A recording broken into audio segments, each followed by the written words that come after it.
خلوص ہے اللہ اسے اتنا عطا فرمائے گا، کسی کو 10 گنا، کسی کو 700 گنا، اور جس کا خلوص بہت سارا ہے اللہ اسے بغیر حساب کے عطا فرماتا ہے۔ اور تیسرا قول مفسرین اس آیت کریمہ کی تشریح میں بیان فرماتے ہیں کہ یہ دینے والے کی کیفیت میں منحصر ہے کہ دینے والے کی کیفیت اور حیثیت کیا ہے۔ مثال کے طور پہ ایک شخص کروڑ پتی ہے، وہ راہ خدا میں ایک فقیر کو 2 روٹیاں دیتا ہے، اور ایک متوسط حیثیت کا مالک ہے وہ بھی راہ خدا میں 2 روٹیاں دیتا ہے، اور ایک جس کے پاس کل کائنات 2 روٹیاں ہیں اور کچھ ہے ہی نہیں، فقیر آ گیا اس نے بھی 2 روٹیاں دے دی، تو تینوں نے 2 روٹیاں، لیکن ہر ایک کی حیثیت کا فرق ہے۔ تو پہلے کو اللہ 10 گنا دیتا ہے، دوسرے کو 700 گنا دیتا ہے، اور تیسرے جس نے ساری کمائی لٹا دی اللہ اس کو بغیر حساب کی عطا فرماتا ہے۔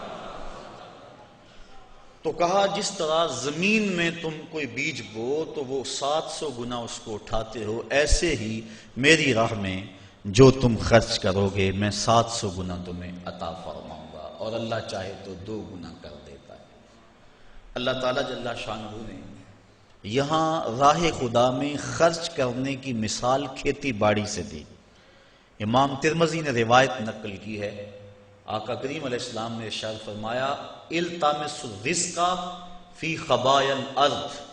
اپنا رزق زمین کی تہوں سے تلاش کرو۔ تو علماء فرماتے ہیں کہ اس مثال سے یہ ثابت ہوا کہ کھیتی باڑی کرنا بڑی فضیلت والا کام ہے، اور امام قرطبی نے الجامع لاحکام القرآن کے اندر اس آیت کریمہ کی تشریح میں لکھا ہے کھیتی باڑی کرنا فرض کفایہ ہے، اگر ساری قوم یہ کام چھوڑ دیتی ہے تو حاکم کے اوپر لازم ہے کہ وہ کچھ لوگوں کو مجبور کرے کہ وہ کھیتی باڑی کریں، یہ فروض کفایہ میں سے ہے۔ الذین ینفقون اموالہم فی سبیل اللہ، وہ لوگ جو اپنے اموال اللہ کی راہ میں خرچ کرتے ہیں، ثم لا یتبعون ما انفقوا، پھر جس کو خرچ کیا اس کا پیچھا نہیں کرتے، منم ولا اذا، احسان جتلا کر اور نہ اذیت دے کر، جو راہ خدا میں دے دیا سو دے دیا، یہ نہیں کہ اس کے اوپر احسان جتلا کر اپنا کیا دھرا برباد کر لیں۔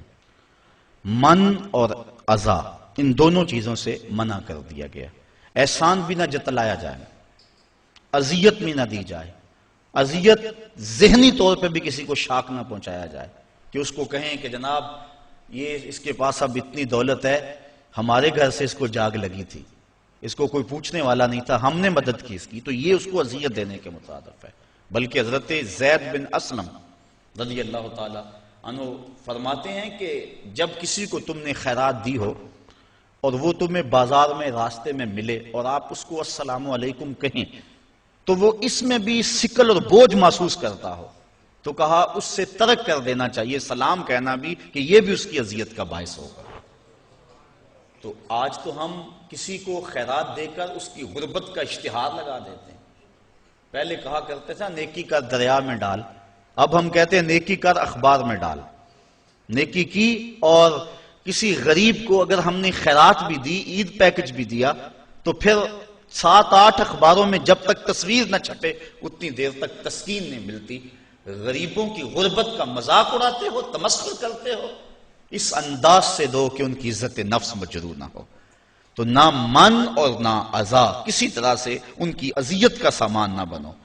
لہم اجرہم عند ربہم، وہ لوگ جو اذیت اور احسان جتلائے بغیر خیرات کرتے ہیں ان کا اجر اللہ کے ہاں ہے، اور نہ انہیں کوئی خوف ہے اور نہ وہ غمگین ہوں۔ قول معروف ومغفرۃ خیر من صدقۃ یتبعها اذی، اچھی بات کہہ دینا اور درگزر کرنا اس خیرات سے بہتر ہے جس کے پیچھے اذیت لگی ہو۔ اگر تم کسی کو خیرات نہ دو بلکہ اچھا کلمہ کہہ دو، کلمہ خیر کہہ دو اور درگزر کر لو، تو یہ اس خیرات دینے سے بہتر ہے جس کے بعد اذیت لگ جائے اور تم اس کو اذا دو اور تکلیف پہنچاؤ۔ واللہ غنی حلیم، اور اللہ تعالی غنی اور حلم والا ہے۔